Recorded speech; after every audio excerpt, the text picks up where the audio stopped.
Hi, I'm Mark Gesundheitwasser, and today I'm here to talk to you about the wonderful world of magazines. Do you think magazines are the supreme and ultimate form of media? If not, think again. We recently took a survey and found that 61.8% of people don't subscribe to any magazines, and 38% don't read them at all. Why?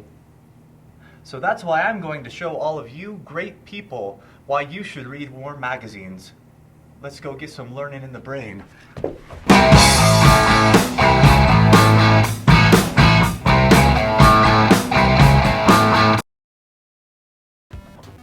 A magazine is a periodical publication containing articles and illustrations, typically covering an area of interest or particular topic. It's also a container used to hold ammunition to be fed directly to a gun. We'll focus on the first definition. Some examples of popular magazines include National Geographic, Forbes, Time, and Sheep Magazine.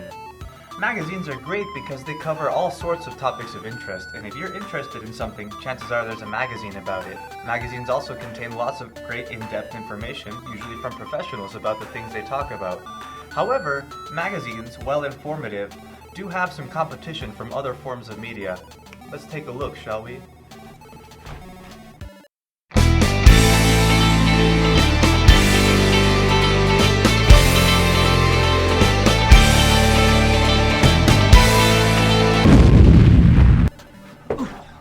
One of these media that is competing with magazines are video games. Now, video games are fun, and you can get a lot of play out of them, that's for sure. However, video games aren't very educational. You don't learn much from poning noobs in StarCraft. Also, they can be detrimental to your health, and if you play them for too long, it can take up way much more of your time than you need. Now, another form of this media that is competing with magazines is the internet. Now, I know the internet's fun. We've all spent hours surfing the web, or does anybody even say surfing the web anymore? I don't know. Anyway, we've all spent hours on the internet looking up random stuff, checking social media, and the internet can be massively informative. There's so much information on the internet that we don't even know what to do with it. However, this overload of media on the internet makes it almost impossible for us to sift through what's good and what's bad or what's relevant to us. Also, who knows who's putting all this stuff out? Lots of the things on the internet are filled with bias and, well, untrue information. Another form of media that competes with magazines is the TV, the good old television. TV is fun because the programs are entertaining. You can watch whatever you want on there, and you can watch it with your family, your significant other, your cat, your dog, your gerbil. However, we all know that TV can be a massive waste of time. Lots of the content isn't educational or informative, and when it is, it's lacking in depth. It doesn't tell us as much as we want to know. Now, if we're going to talk about media that's informative, let's talk about newspapers. Newspapers are great.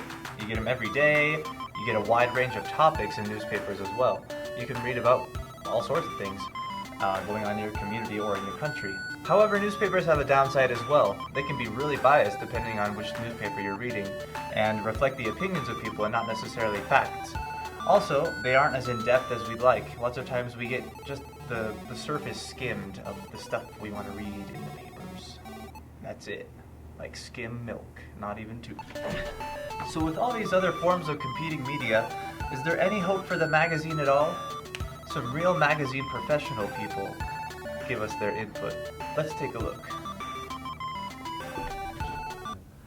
You know, I still see it going. I know there's a lot of talk with all forms of journalism right now about what's going to happen, and I see things continuing. I see them shifting, but I see them continuing. I still think that there is a big market for magazines, and I think that with magazines, something that people can enjoy is they can still be their own gatekeeper. They can choose what they read, and they know that the content in the magazine, because magazines are so specific and specialized, they can know that the topics in them will interest them. When you send somebody a link or something like that, you're really counting on them taking the time and effort to go and take that next step. On the other hand, if you have a print publication arrive in your mailbox, you bring it in with your bills and all that, it lands on your kitchen counter, well, eventually you're probably going to find a minute when you're going to flip through that and get caught by a story and spend 20 minutes reading about BYU.